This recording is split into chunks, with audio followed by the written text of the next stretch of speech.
Microsoft 365 Copilot, your Copilot for work. Copilot combines the power of large language models with your data in the Microsoft Graph and the Microsoft 365 apps to turn your words into the most powerful productivity tool on the planet.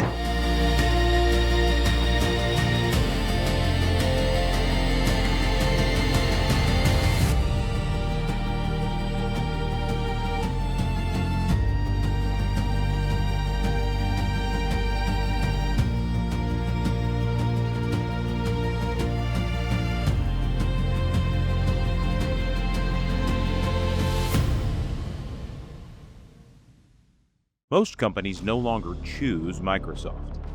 They inherit it. At some point, every office in the world started looking the same. Same blue taskbar, same Outlook notifications, same Teams calls, same loading screens. Same software you didn't choose, same software you couldn't leave. Think about your own job for a second. How many things at work run through Microsoft? Your email, meetings, files, your chats, and your logins. Your entire professional life, organized, stored, and processed inside one company's ecosystem. And the strange part is, most people never actually agreed to that. It just happened. Slowly, update after update, until suddenly the entire workplace ran through Microsoft. This is the story of how Microsoft stopped selling software and became something businesses can no longer function without.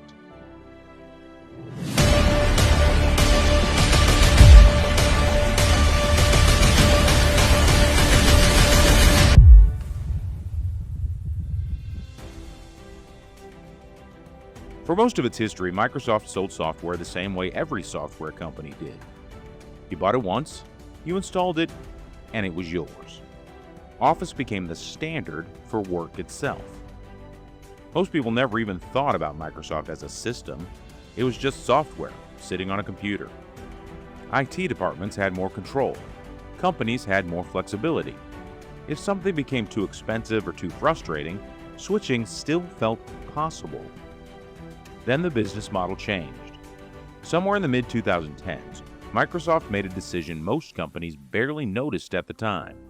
They stopped selling software. They started selling access. Office 365 arrived with monthly pricing, cloud storage, automatic updates, Teams integration, access from anywhere. At first, it looked convenient, modern, cheaper. But that convenience changed something important. Because once your email, your files, your meetings, and your employees all run through a monthly subscription, walking away stops feeling realistic. And over time, the subscription stopped feeling like a product. It started feeling like rent, the kind you can never really stop paying. Because canceling Microsoft doesn't just mean losing Word or Excel anymore. It means disrupting how your entire company operates. And Microsoft understood that before almost anyone else did. There's a reason businesses trusted Microsoft for so long. For decades, the software worked. Word became the standard for documents. Excel became the standard for numbers. PowerPoint became the standard for presentations. And Outlook became the center of office life.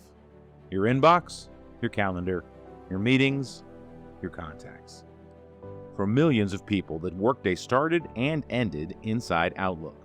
At first, these were just separate tools. Then Microsoft slowly connected everything together. Your Outlook calendar connected to Teams. Teams connected to SharePoint. SharePoint connected to OneDrive. OneDrive connected to Azure.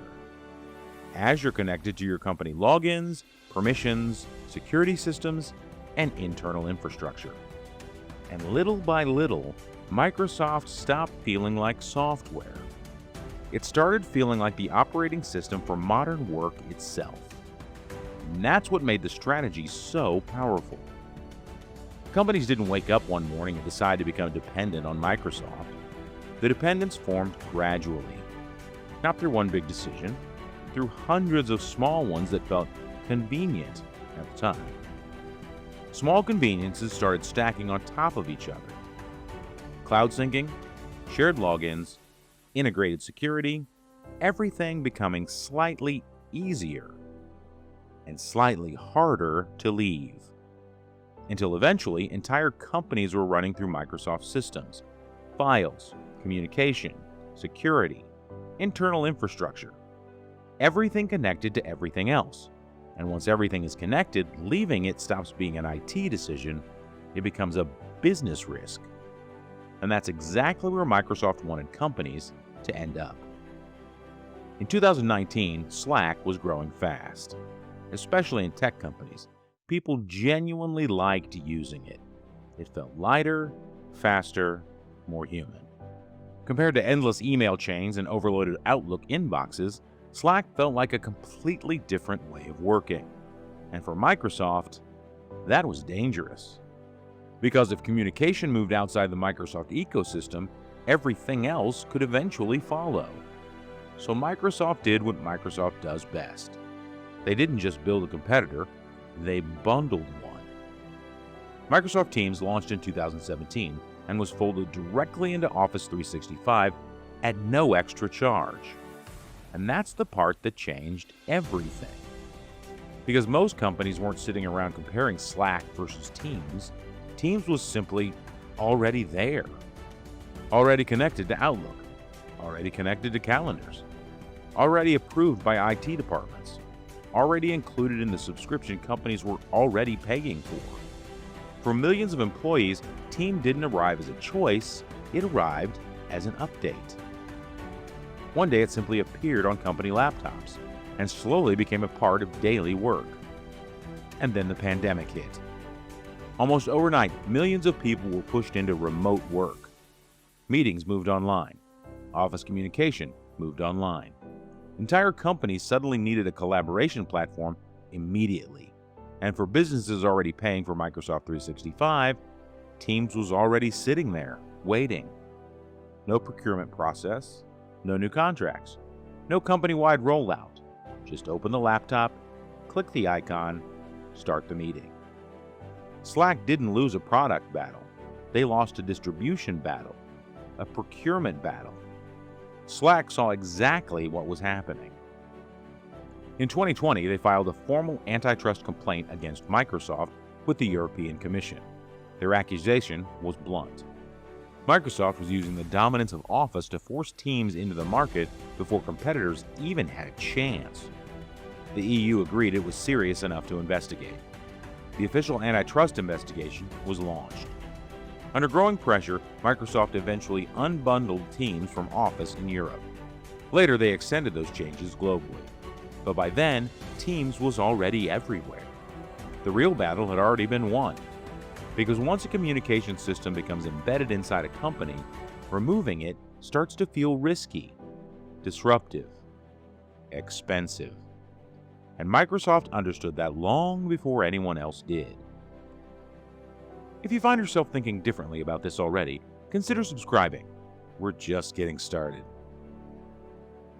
Here's what companies discovered when they finally started asking the question, what would it actually take to leave Microsoft? And the answer was terrifying. Because it wasn't one product, it was everything. Your employees log into Microsoft systems every morning. Your meetings run through Microsoft. Your files live in Microsoft cloud servers. Your calendars, permissions, security settings, internal communication, compliance systems. All connected, all dependent on each other. Years of company history sitting inside one ecosystem, and the deeper companies looked into migrating away, the worse the reality became. Moving away from Microsoft wasn't a software change anymore. It was an infrastructure rebuild. Months of migration planning, consultants, security risks, compatibility problems, employee retraining, operational disruption. For many companies, the cost of leaving Microsoft started looking more dangerous than the cost of staying. And Microsoft understood that, which is why the price kept climbing. Year after year, Microsoft 365 became more expensive. New licensing tiers, new bundled features, new add-ons positioned as essential. And now, there's a new layer keeping companies inside the system: AI. Microsoft Copilot is being embedded directly into Outlook, Teams, Word, Excel, and the rest of the Microsoft ecosystem. And that's what makes this moment different. Because companies are no longer afraid of losing their existing systems. Now they're afraid of falling behind in AI too. The same ecosystem that already runs their business is now becoming their AI infrastructure as well. And once that happens, leaving becomes even harder to imagine. The price increases don't create outrage. They get approved. Because at this point, for most companies, Microsoft no longer feels optional, it feels unavoidable. What makes Microsoft's strategy so powerful is that it no longer feels like software competition. It feels like gravity. The deeper a company moves into Microsoft's ecosystem, the harder it becomes to move in any other direction. And now AI is making that dependency even stronger. Because Microsoft isn't treating AI like a separate product. They're embedding it directly into the tools companies already rely on every single day. Outlook, Teams, Office. Copilot isn't arriving as new software companies need to adopt. It's arriving inside software they already depend on. That's the real strategy. AI doesn't just help you work faster. It makes the Microsoft ecosystem even harder to leave. Because now companies aren't only thinking about email systems, cloud storage, or internal communication anymore. Now they're thinking, what happens if we fall behind in AI? And Microsoft already has the advantage. Microsoft's AI tools already sit inside company emails, meetings, documents, permissions, and internal workflows. Everything already lives inside the same system, which means Microsoft isn't just competing to own workplace software anymore. They're competing to own the future workflow of business itself. And other tech companies are watching closely. Google is pushing Workspace deeper into AI. Adobe is embedding AI into Creative Cloud. Salesforce is doing the same with enterprise automation. The entire tech industry is moving toward ecosystems that become harder and harder to leave. But Microsoft may have reached that future first, because they were already inside the building before the AI race even started. And now, for millions of companies around the world, leaving Microsoft no longer feels like switching software. It feels like falling behind. Think about the first time you used Microsoft Office. Maybe it was at school, maybe at your first job. Maybe somebody simply opened a laptop, pointed at the screen, and said, "This is what we use." You didn't compare alternatives. You didn't research competitors. You learned the system because it was already there. And over time, it became familiar. The shortcuts you memorized. The Outlook inbox you checked every morning. The PowerPoints you built presentations in. The Excel sheets entire departments relied upon. That's how dependence actually happens. Not through one massive decision. Through routine, through repetition, through years of building work around the same systems until the systems stop feeling optional. And that's the most remarkable part of what Microsoft built. For most companies, the lock-in never felt aggressive. It felt convenient. Nobody sat in a boardroom and said, "Let's become permanently dependent on one company." It happened gradually.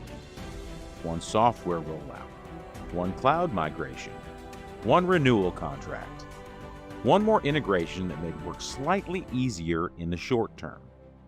Until eventually the question stopped being, should we use Microsoft? And became, how would we even function without it? At that point, Microsoft isn't just software anymore. It's part of the foundation underneath modern work itself. And foundations don't ask for permission. They just become impossible to imagine removing. And that may be the most successful product Microsoft ever built. In retrospect, stories behind the decisions, secrets, and turning points that shape our world.